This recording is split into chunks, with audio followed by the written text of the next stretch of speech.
मैं इसीलिए हंस रहा हूँ ताकि जब देखो आप लोग आईएमपी क्वेश्चंस ढूंढते रहते हो। एक बात याद रख के चलो कि आप बहुत ज्यादा आईएमपी क्वेश्चंस के पीछे जब भागते हो ना, तो चांसेस बढ़ जाते हैं आपके रिस्क के। ठीक है। और मैं तो बहुत ज्यादा डरता हूँ कि कहीं मैंने बोल दिया कि ये वाला क्वेश्चन पढ़ लो और वो नहीं आया तो आपका साल खराब जाएगा। ठीक है, आप मुझे गाली दोगे, उल्टा सीधा बोलोगे, वो मैटर तो पूरा अलग है, बट आपका साल खराब जाएगा। इसीलिए मैं आपके लिए इस तरीके की एनालिसिस करके लाया हूं जो आएगा बोर्ड में। बस थोड़ा सा ज्यादा मेहनत करना होगा और आपका पूरा साल भी नहीं खराब होगा। तो सेक्शन डी के अंदर से मैंने इसके पहले भी रील बनाई थी, उसके अंदर मैंने बोला था आपको 2 चैप्टर करने हैं। अब वो 2 चैप्टर कौन से हैं? चैप्टर 5 और चैप्टर 10। तो चैप्टर 5 और चैप्टर 10 के सारे पॉसिबल क्वेश्चंस की प्रैक्टिस हम लोग कर लेंगे।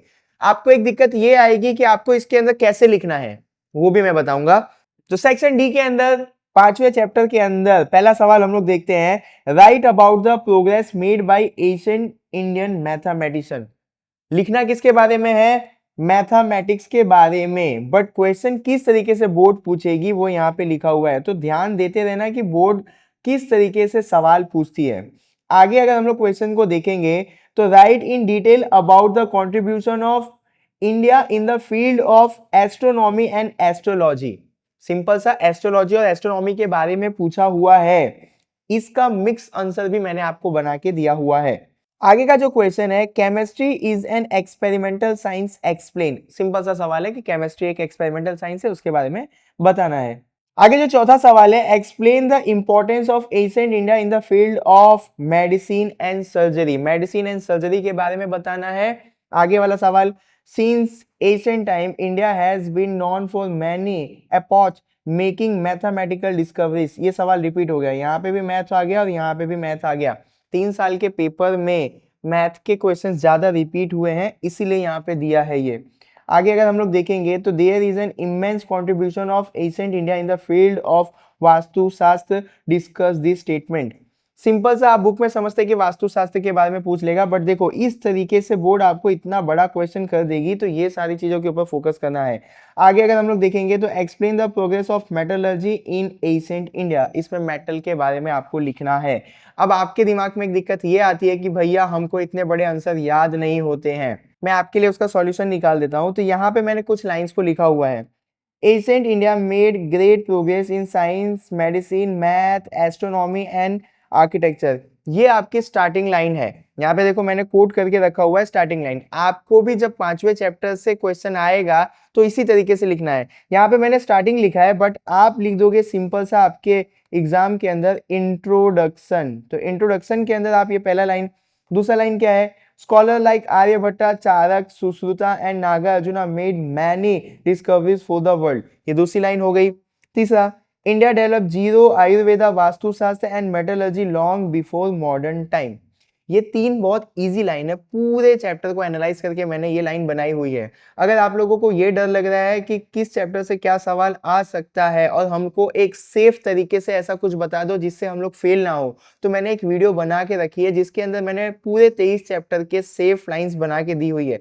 आप उतना अगर पढ़ लोगे तो आपका आंसर छूटेगा नहीं। किसी भी क्वेश्चन आंसर के अंदर आपको 0 मार्क्स नहीं मिलेगा। तो उसका भी लिंक मैं डिस्क्रिप्शन में डाल दूंगा। एंडिंग लाइन क्या होगी, this idea show Indian intelligence, creativity and scientific spirit since ancient time. तो जितना भी चीज आप लिखोगे, जैसे आप मेटलर्जी के बारे में यहाँ पे दिया हुआ है, आप मेटलर्जी के बारे में लिख दोगे, आप यहाँ पे मैथमेटिक्स के बारे में लिख दोगे, आप यहाँ पे मेडिसिन के बारे में लिख दोगे, उसका आंसर लिखने के बाद आपको ये एंडिंग लाइन डालनी है। एंडिंग लाइन की जगह आपको यहाँ पे लिखना है कंक्लूजन। स्टार्टिंग और एंडिंग लाइन आपको इजी रह सके इसीलिए मैंने लिखा हुआ है, बट आप बोर्ड के पेपर में इंट्रोडक्शन और कंक्लूजन के नाम से लिखोगे। तो 5th चैप्टर के अंदर से इन क्वेश्चन के अंदर से पक्का 2 क्वेश्चन तो आएंगे ही आएंगे। किस तरीके से लिखना है वो भी मैंने आपको बता दिया। अगर ये जो सारे चीज हैं इनका अगर आपको आंसर चाहिए तो टेलीग्राम ग्रुप में मैंने डाला हुआ है, वहां से आप आंसर भी लिख लेना अपनी नोटबुक में। जितना आप लिखोगे उतना ज्यादा आपके दिमाग में रहेगा। आगे अब हमको जो चैप्टर करना है वो है चैप्टर 10 इंडियन एग्रीकल्चर। इस चैप्टर से आपको 3 सवाल हैं जो बहुत ज्यादा आईएमपी है। सबसे पहले उनको करना, पहला इंस्टीट्यूशनल रिफॉर्म, दूसरा ग्रीन रेवोल्यूशन और जो तीसरा है वो है टेक्निकल रिफॉर्म। ये तीन तो one of the most IMP questions है चैप्टर 10 से। उसके बाद जब आप प्रिपरेशन करोगे तो आप टाइप्स ऑफ फार्मिंग के ऊपर फोकस करना, उसके बाद वेरियस मेथड ऑफ फार्मिंग, उसके बाद difference between kharif and rabi crop. उसके बाद अगर आपको क्रॉप्स के सेक्शन से पूछा जाएगा सवाल तो सबसे ज्यादा चांसेस होते हैं वीट क्रॉप के आने का। तो क्या यहाँ पे इस चैप्टर की इतनी तैयारी करेंगे हो जाएगा? थोड़ा सा और सेफ जाते हैं। मैंने बोला ना कि आपका साल नहीं खराब होना चाहिए, तो यहाँ पे इमेज टाइप के क्वेश्चन भी आ जाते हैं चैप्टर 10 से।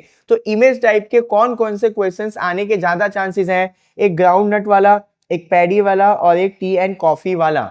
अपनी टेक्स्ट बुक को खोलना और ध्यान से ये तीनों की पिक्चर्स देखना, वो पिक्चर्स दिमाग में चला जाए, वरना आपको पता ही नहीं चलेगा कि ये पिक्चर किस चीज की है। आगे अब आप जब इन पिक्चर के क्वेश्चंस का आंसर फॉर्म करोगे तो आपको क्या बात ध्यान रखनी होगी?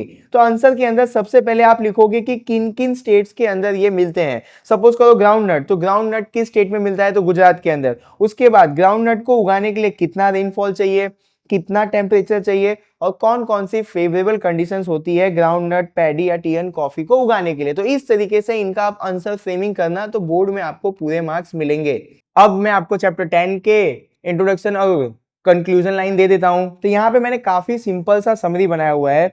Agriculture is the main occupation in India providing food, job and raw material. Agriculture से हमको क्या क्या मिलता है? हमको खाना, हमको जॉब और हमको रॉ मटेरियल मिलता है।